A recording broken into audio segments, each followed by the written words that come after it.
tengan bien abrirla en esta carta maravillosa del apóstol Pablo a la iglesia que estaba establecida en Roma. Iglesia que Pablo no plantó, que hay muchas teorías de cómo nació la iglesia en Roma. Algunos dicen que fue producto de la persecución después de Esteban, de que mataran a Esteban. Muchos creyentes se esparcieron por diferentes partes, llegando algunos de ellos a Roma y estableciéndose ahí y creando, formando esta iglesia que se fue concretando con el tiempo. El apóstol Pablo le escribe a los hermanos en Roma una carta maravillosa. De las cartas del apóstol Pablo, esta es la más larga y es una carta muy doctrinal, una carta muy interesante. Es una carta que nos presenta el Evangelio, la carta a los romanos. Hoy, la verdad, si tuviera que ponerle un título a esta meditación, a esta plática de la palabra del Señor, tendría que ser tal vez respondiendo a la gracia de Dios. Respondiendo a la gracia de Dios. Romanos capítulo 12, desde el versículo 1, ahí vamos a ver, es la respuesta a lo que hay anteriormente. Los 11 capítulos anteriores a este, el apóstol Pablo desarrolla todo lo que tiene que ver con el Evangelio, todo lo que tiene que ver con la obra del Señor. En Romanos, desde el 1 al 11, nos habla el Señor de la condición del hombre. En sus diferentes aspectos habla de la condición de los judíos, habla de la condición de los gentiles, habla de la condición del hombre en general, una condición caída, una condición completamente perdida. Habla de un hombre que está muerto en sus delitos y pecados. Habla de un hombre que está separado de la gloria de Dios, que está destituido de la gloria de Dios. Y cuando dice destituido, quiere decir que ha sido expulsado, que ha sido alejado, que ha sido marginado de la gloria de Dios, producto del pecado. El hombre fue marginado, fue alejado de la gloria de Dios, producto del pecado. Su condición espiritual vino a ser completamente muerta, como lo dice Romanos 3:23, por cuanto todos pecaron, están destituidos de la gloria de Dios. Y nos habla de esto, de la condición del hombre. Luego nos habla de la gracia de Dios, de la salvación que viene a nosotros y que es por gracia, por única elección de Dios, por única elección de Dios, por una única iniciativa de Dios. El hombre no tiene, debido a su condición caída, no tiene ninguna posibilidad de alcanzar el favor de Dios, de reconciliarse con Dios, puesto que está lejos de Dios, puesto que está muerto de Dios, puesto que su voluntad está de tendencia hacia el mal. Y como bien dice en el capítulo 1 de Romanos, no hay quien busque a Dios, no hay ni uno solo. No hay quien busque a Dios, ni uno solo. Esa es la condición del hombre. Entonces, al estar el hombre en esa condición, le es completamente imposible conseguir el favor de Dios, acercarse a Dios. Es por eso que el Evangelio no consiste en el hombre acercándose a Dios, ni en el hombre buscando a Dios, sino en Dios acercándose al hombre, en Dios buscando al hombre. No consiste el Evangelio en un hombre tomándose de la mano de Dios, sino, como lo hemos dicho en muchas oportunidades, en este Dios que toma la mano del hombre, debido a que el hombre está completamente imposibilitado de buscar a Dios. Imposibilitado, completamente perdido, completamente perdido. No tiene ninguna opción. El hombre mortal no tiene ninguna opción de reconciliarse con Dios a menos que este Dios se reconcilie con él. Entonces, en la carta a los romanos, el apóstol Pablo le expresa a la iglesia en Roma la condición del hombre en los primeros capítulos. En los capítulos siguientes le muestra la gracia y cómo Dios obra. Cómo Dios obra, cómo es Él quien da vida, cómo es que es Él quien llama. Le muestra que es Él quien elige, que es Él quien escoge, que es Él quien decide. Diciendo no es de quien quiere ni de quien corre, sino de Dios que tiene misericordia. Porque la salvación no es del que quiere ni del que corre, sino de Dios que tiene misericordia. Porque en la condición muerta del ser humano no puede ir en busca de Dios. Entonces, cuando nace en nuestros corazones el deseo, decimos, de buscar, de acercarnos a Dios, no es otra cosa que la gracia bendita de Dios obrando en nuestro corazón. Y como dice Romanos, es Él quien produce en nosotros, así como el querer, como el hacer por su buena voluntad. Perdidos, completamente perdidos, sin esperanza, alcanzados por la pura y gracia y misericordia de Dios.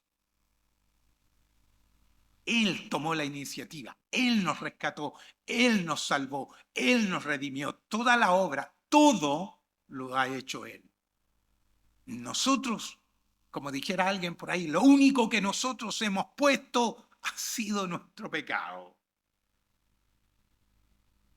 En el plan de la redención, Dios ha puesto todo para redimirnos, para alcanzarnos, y nosotros simplemente hemos sido el objeto de gracia, el objeto de misericordia.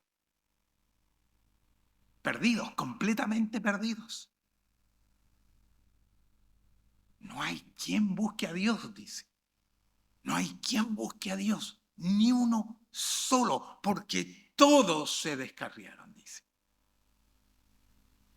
Así presenta Pablo en la carta a los romanos la condición del ser humano.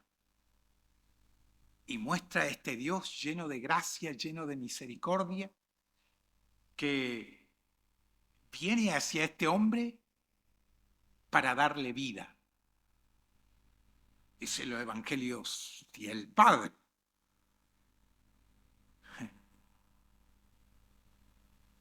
Si el Padre no nos da vida, no podemos llegar al Hijo.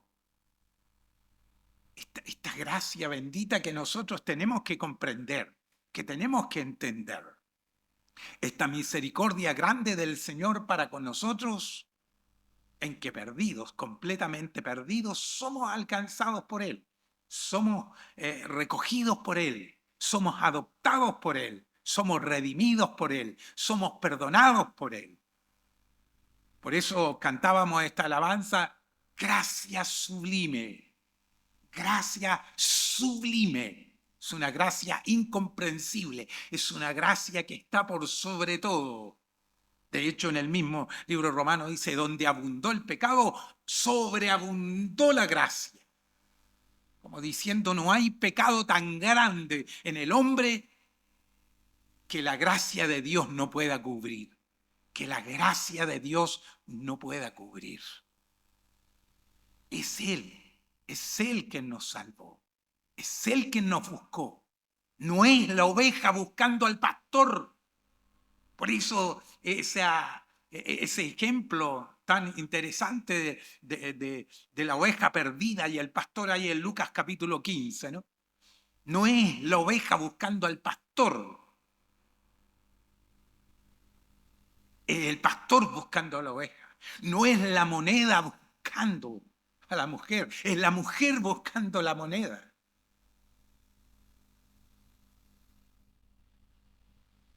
Es la gracia del Señor manifestada en los 11 capítulos primeros, por decir así, de la carta a los romanos. Se expresa la condición del hombre y la misericordia de Dios, la maldad del hombre y la gracia de Dios. Una maldad en sobreabundancia y una gracia por sobre esa maldad. En esos 12 primeros capítulos, la gracia del Señor se hace manifiesta. Y cuando llega al capítulo 12, dice así el versículo 1, así que, comienza diciendo, así que, o sea, Dios nos ha salvado, Dios nos ha redimido, Dios nos ha dado la vida. Estábamos muertos en nuestros delitos y pecados, mas Él nos dio vida. Así que, cuando no teníamos esperanza de redención, Él vino y nos redimió. Así que, cuando no le buscábamos a Él y Él nos buscó, así que quiere decir, esta es la razón. Los 12 capítulos primeros es la razón de lo que va a demandar el apóstol Pablo en el capítulo, en lo que es el capítulo 12. Así que, hermanos, después que le ha dicho todo, os ruego. Así que, porque entiendan esto, ustedes han sido salvos únicamente por la gracia y misericordia del Señor. Ninguno de nosotros merecía ni puede ganar la salvación.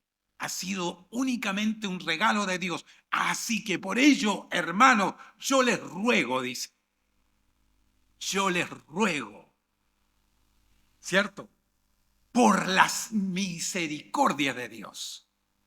Yo les ruego por las misericordias de Dios. Así que, hermanos, hemos visto todo esto, así que yo les ruego por las misericordias de Dios, que ustedes bien conocen, que ustedes bien han experimentado en sus propias vidas, por las misericordias de Dios, que presentéis vuestros cuerpos en sacrificio vivo. Por eso decía, esto es causa y efecto. Hay una causa que tiene que producir un efecto. El creyente alcanzado por la gracia y la misericordia de Dios tiene que tener una respuesta a la gracia del Señor. A esta gracia que llamamos sublime gracia y que cantamos, tenemos que tener una respuesta. Nosotros tenemos que dar una respuesta a las misericordias del Señor. Tenemos que responderle a las misericordias del Señor. Tenemos que tener una reacción. No podemos ser pasivos. A tan grande misericordia, a tan grande gracia, no podemos ser tan pasivos. Y el apóstol dice, así que hermanos, os ruego por las misericordias de Dios que presentéis vuestros cuerpos en sacrificio vivo. Que presentéis vuestros cuerpos en sacrificio vivo. O sea, no un sacrificio muerto, porque el sacrificio muerto ya lo hizo Cristo en la cruz del Calvario, pero que nosotros ahora seamos esa entrega total en nuestras vidas al Señor, por gratitud, por gratitud. Como decimos siempre, no. Las obras no son un elemento salvífico. Las obras no las hacemos para ganar la salvación. Las obras son nuestra expresión de gratitud. Es lo que quiere decir el apóstol aquí, que presentéis vuestros cuerpos en sacrificio vivo. Santo, agradable a Dios, que es vuestro culto racional.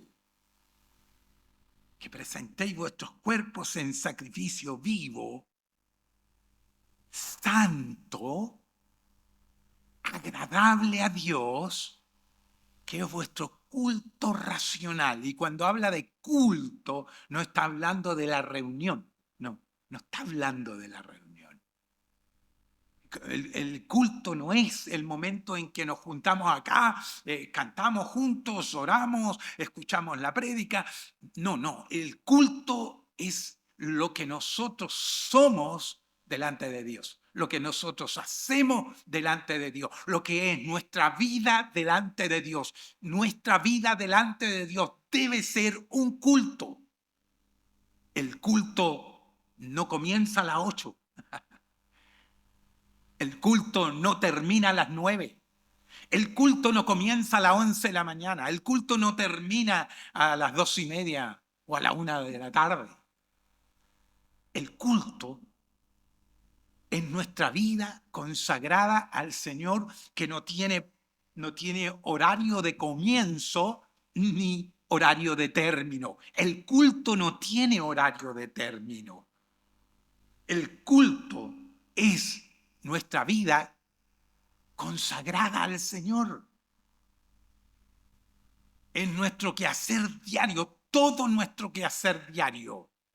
Entendiendo de que el creyente no tiene una vida secular y una vida de fe, por decir así, ¿no? Algunos suelen separar y dicen, no, yo tengo un trabajo secular. No, yo tengo una vida secular y otra vida en la iglesia. No, el creyente no. El culto no está entre estas cuatro paredes. El culto es nuestra vida desde que despertamos en la mañana hasta que nos dormimos. Toda nuestra vida es el culto. Un culto racional es glorificar a Cristo en el trabajo, en la universidad, en todo lugar, en el barrio, entre la familia. Es manifestar la gracia de Dios, es dar a conocer a Cristo, es mostrar a Cristo en nuestros hechos, en nuestros actos. Que lo que hacemos, lo hacemos pensando si lo que estamos haciendo le agrada o no le agrada a Dios. Nuestro culto no tiene horario. No tiene horario. Y nuestro culto debe ser racional, debe ser algo pensado, algo que viene de la razón, que tiene lógica. Que tiene lógica. La gente tiene que ver en nuestros hechos, en nuestros actos, a Cristo. Nosotros debemos predicar con nuestros hechos, con nuestros actos, con nuestras palabras, con nuestras actitudes, con nuestros gestos, con nuestras intenciones. ¿Y por qué? Por las misericordias de Dios. ¿Por qué tenemos que hacer esto? Por la misericordia de Dios. Porque Dios ha tenido grandes misericordias con nosotros. Somos completamente deudores del Señor. Somos deudores. Somos deudores.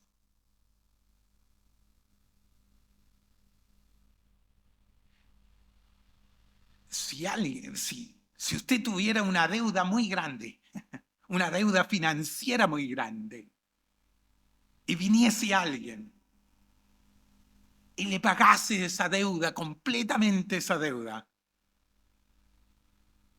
y al pagársela le dijera, no te preocupes, no me la tienes que devolver.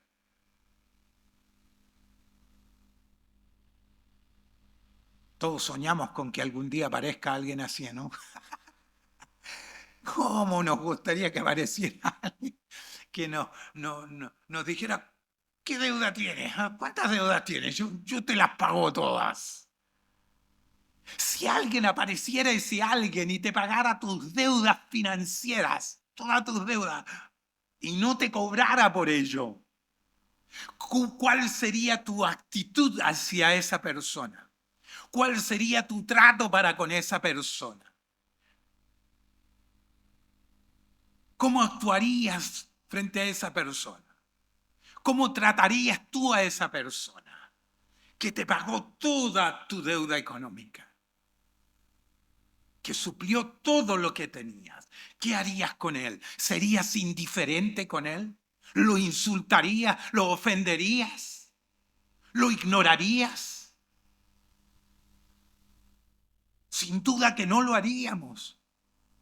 Tal vez le diríamos, oh, gracias, no sé cómo pagarte lo que has hecho. Y él nos diría, no te preocupes, no me tienes que pagar nada. Pero aún así, aunque no nos está cobrando la deuda que nos pagó, aún así nosotros voluntariamente y por gratitud haríamos algo por él, ¿o no? Haríamos algo por él. Le daríamos algo, pero no sería para pagar la deuda. sería por pura gratitud. ¿Cómo lo trataríamos? Lo trataríamos con respeto, lo trataríamos con reverencia,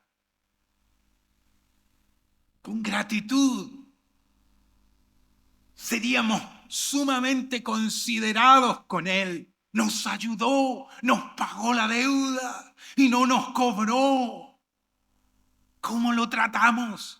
El apóstol Pablo, eso es lo que le está diciendo a los hermanos en Roma. 12 capítulos antes les dijo cuál era la condición en la que ellos estaban.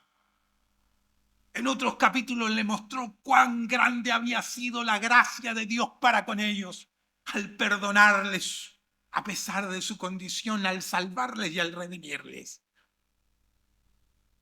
Y en este capítulo 12 en adelante le dice, así que, hermanos, os ruego por las misericordias de Dios que se presenten, que expresen su gratitud a Dios, que hagan visible su gratitud a Dios, que no sean indiferentes a Él, que no ofendan a Dios, que no insulten a Dios, que no ignoren a Dios, porque grande ha sido su misericordia. Que tu culto sea racional, razona, piensa, suma.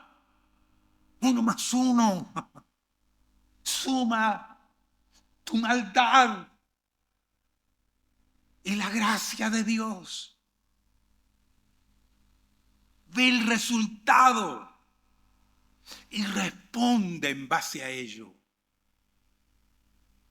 Eso dice un sacrificio vivo, vivo, de toda la vida,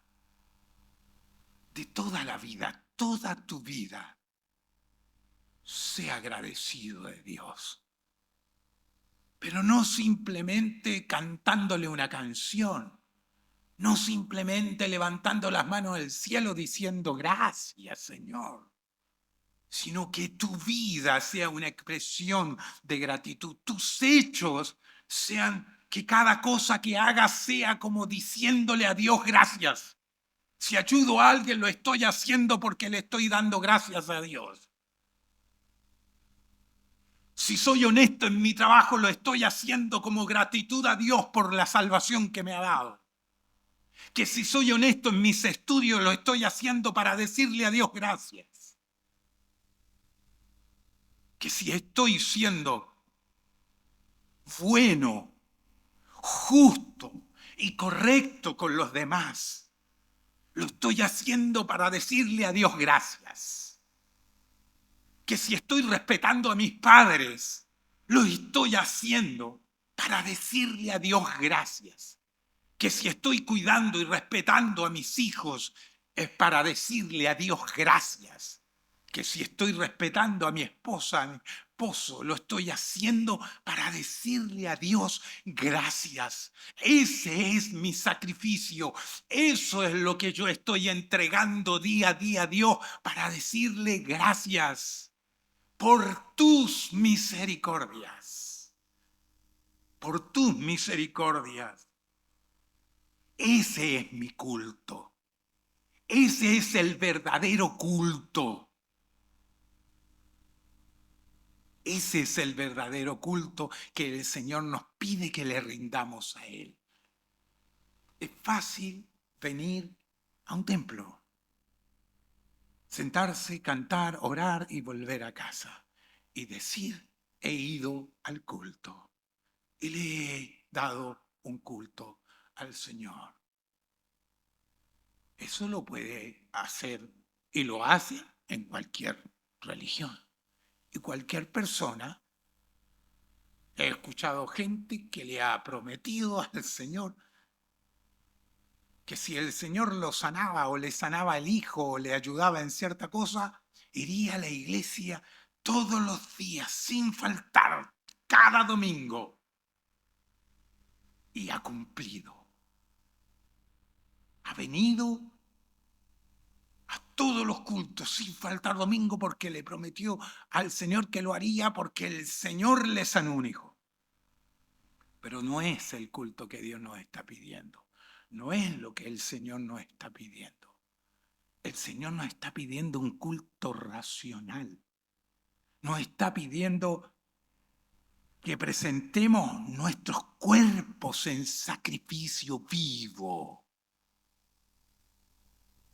Que toda esto de nuestro cuerpo en sacrificio vivo quiere decir que toda nuestra vida sea un culto al Señor. Los cristianos, los creyentes, no tenemos vida secular. No existe un dualismo entre la vida de fe y la vida secular. No existe. Tú no tienes un trabajo secular. Ese es un trabajo que Dios te dio para que glorifiques su nombre. En la empresa o en el lugar donde está, Dios te puso allí para que glorifiques a Jesucristo, para que le sirvas a Él. No es un trabajo secular, es tu servicio en la obra del Señor. Es tu servicio en la obra del Señor.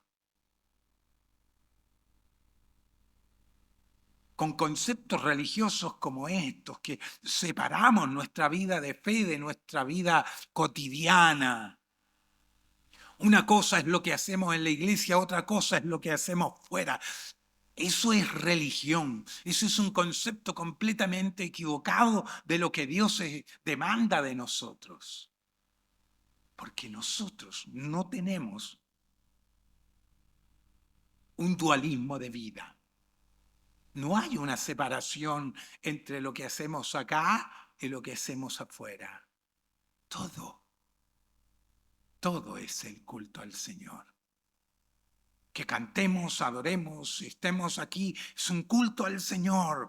Pero cuando termina, no termina. Tú regresas a casa después de irte de acá del templo, llegas a tu casa para estar con tu familia, para estar con tu gente, y el culto sigue. La alabanza sigue, la adoración sigue. Adoras al Señor cuando respetas, adoras al Señor cuando eres justo, alabas al Señor cuando eres honesto. Adoras y alabas al Señor cuando cumples con tus compromisos y con tus responsabilidades de estudiante, de trabajador, de padre, de hijo. Cumples. Eso es alabanza, eso es adoración, eso es un culto racional al Señor, eso es un sacrificio vivo al Señor. Eso es la iglesia.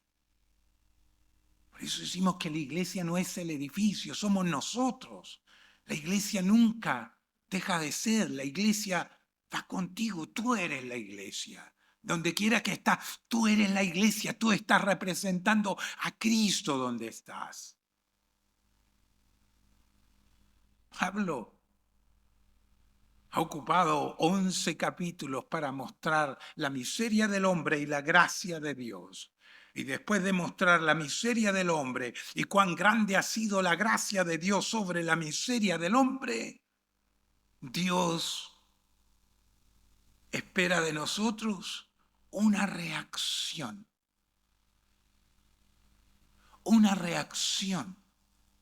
que debe ser natural de parte de nosotros hacia su gracia.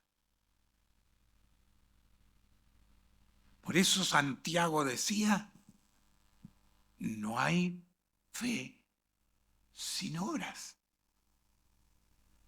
Si tú dices tener fe, muéstramela en tus obras.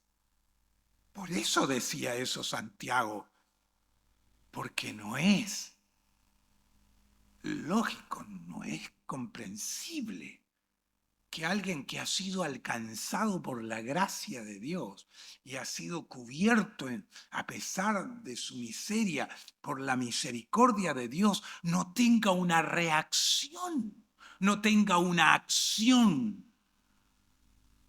No puede ser que en la vida de un ser que ha sido alcanzado por la gracia de Dios no haya un efecto, no haya una respuesta.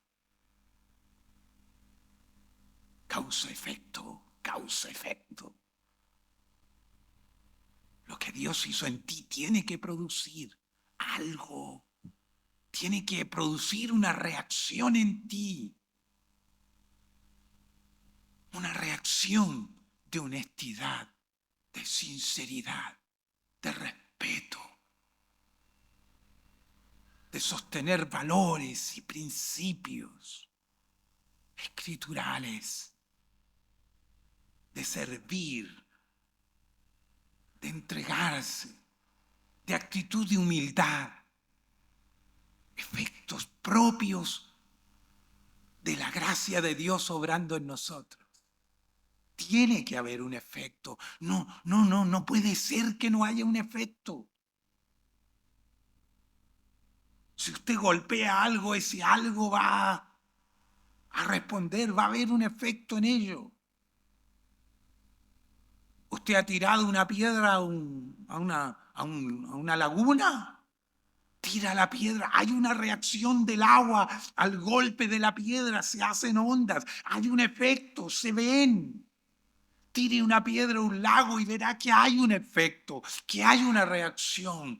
Arroje la gracia de Dios sobre un pecador y tendrá que haber una reacción de este pecador al golpe de la gracia de Dios sobre su miseria.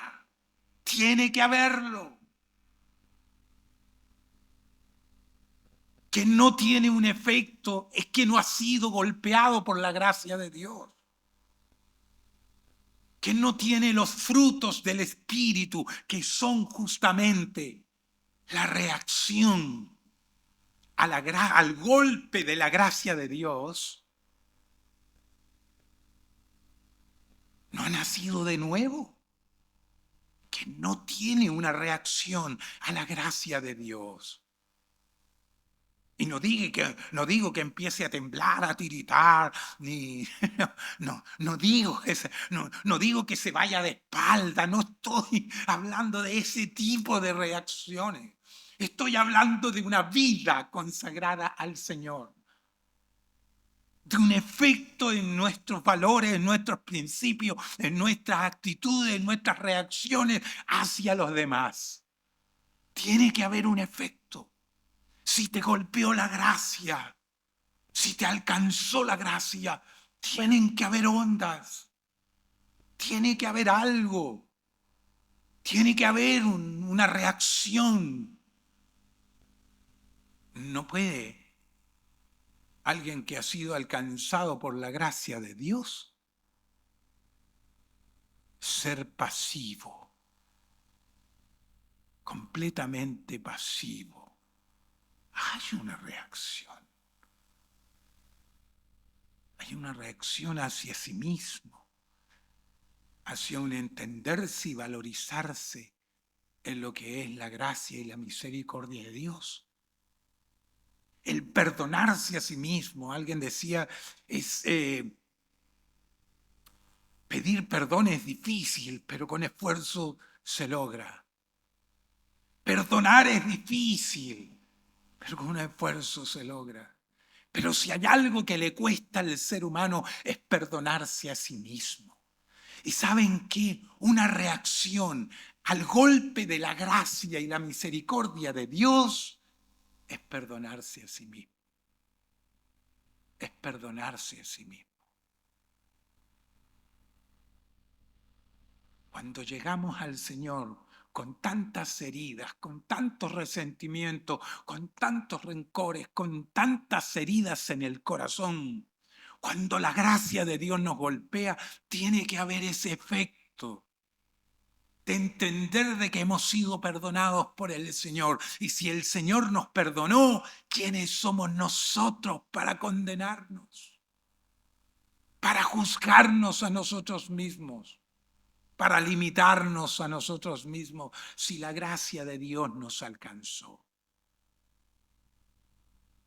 Es un efecto del golpe de la gracia de Dios. Pablo ocupa 11 capítulos para demostrar lo que es el golpe de la gracia de Dios a un alma pecadora. Y en los versículos, en los capítulos siguientes, mostrará cuál tendrá que ser el efecto, la reacción natural, espontánea del creyente a este golpe de gracia. ¿Te ha golpeado la gracia del Señor? ¿Te ha alcanzado el Señor? ¿Te dio vida cuando estabas muerto? ¿Puso en ti el querer como el hacer por su buena voluntad para que le buscaras? ¿Puso fe en tu corazón para creer en Él? Porque la fe para creer en Dios no es propia del ser humano, no es natural del ser humano, no viene en su naturaleza. Esa la pone Dios. Ese es un regalo de Dios y la pone Dios en el corazón. Frente a eso tiene que haber una reacción de nuestra parte. Tiene que haber una respuesta de nuestra parte. Y es a esto a lo que nos llama el apóstol Pablo en los capítulos siguientes, a presentarnos como un sacrificio vivo